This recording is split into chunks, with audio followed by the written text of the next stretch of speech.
هلو بنات، شلونكم؟ يا رب ان شاء الله كل بخير. بنوتات، فيديو الطبخ البانية المجمدة على أصوله. وهذا البانية طبعا احنا كل العراقيات يعني والعراقيين كلهم معروفين طبخ البانية، حتى تلقوا من ابنك الصغيرون يعرف يطبخ البانية.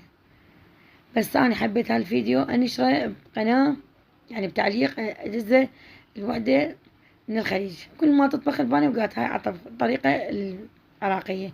طبت على التعليقات، ما أقول لكم 10 أو 100 تعليق، لا أكثر، يقولوا هاي مو طبخ البانية. لأن إحنا نطبخ البانية نسلق اللحم أول مرة، حتى لو ما عندش اللحم تحمسين الثوم وتحمسين البانية إذا ما مجمدة. إذا مجمدة مثل حالتنا ومسلوقة، لا، نسلق اللحم ويستوي اللحم وثلاث أرباع، وعدة الثوم نحمسه ونحمس المعجون ونعصر الطماطة. خوش عيني. يلا نخلي من يفور، يلا نخلي البانية إذا مجمدة. وإذا مجمدة لا، نحمس اللحم والبانية والثوم، بعدين نضيف شوية عليهم مي، هيك اسم المي شلون مثل ما نقول يعني حبايات، بس نشوف البانية انه تصفر، ونذب عليها المعجون مي الطماطة اللي خالطينها بالخلاط او عاصرينها بايدينا بكيفكم انتم. خوش عيني. ويا ما بدي تفور نحط لها الملح، هاي اللي احنا نعرف البانية يعني مالتنا.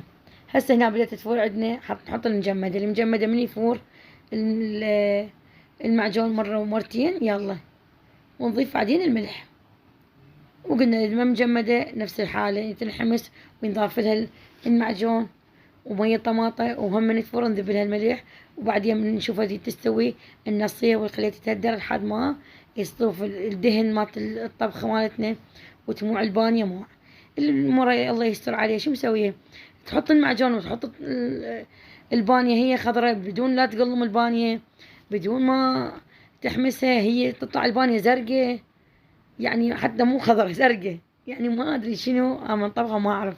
فحبيت أنشر هذا الفيديو، أقولها من أصغر وحدة من المطابخ العراقية، لأن ما أقول لكم أني إنه كبيرة وشيف وهذا لا، يعني عندنا شيفات خير من الله، عندنا أم بنين، عندنا أم رقاوي، عندنا يعني خير من الله، عندنا أم علاوي، ذني محترمات. عندنا إذا تجون عن النسوان العراقية، والله أنا عندي جارتي أم عباس إذا تطبخ يعني بعراس بالفواتح بالبيت هي تكشف الوجه.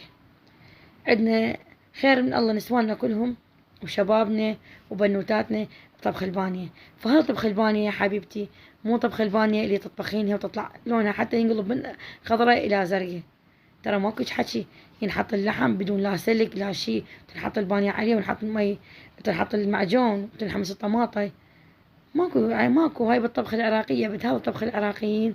وقلت لك ما حقول لك أنا شيف واللي هذا اللي اسمي كبير، لا، أنا بدور على قد حالي، قناتي صغيرونة والحمد لله والشكر، واللي متابعيني. وهاي شوفي طبخة البانية من أصغر شيف عراقي بوجه الكرة الأرضية. تحياتي لكم، تحياتي، أرجع وأقول تحياتي لكم أختكم أم بدور. إن شاء الله يا رب هاي الطبخة تعجبكم وسهمكم العافية.